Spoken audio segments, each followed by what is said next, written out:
sadece gurur. Ayrılık bize vursa da tek çıkar yoldur. Bu nasıl bu savaştı anlayamadım, kalıcı bizdeki hasar. İstesem de kapanmıyor acılan yaralar.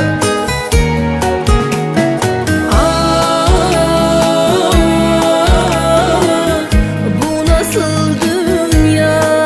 Belki de her şey yalan, doğru yer yanlış zaman. İkimize birden yükleniyorlar ama sen ağlama. Durma git, buna da alışırım.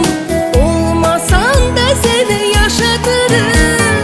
İkimize birden yükleniyorlar ama sen ağlama. Durma git, buna da alışırım.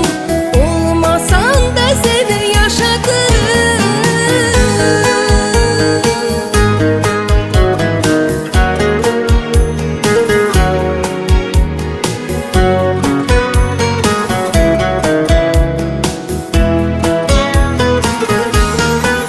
Anladım ki aşkın bir anlamı yok, mesele sadece gurur. Ayrılık bize vursa da tek çıkar yoldur.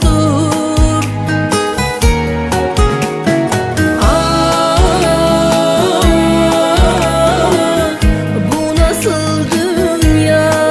Belki de her şey yalan, doğru yer yanlış zaman. İkimize birden yükleniyorlar ama sen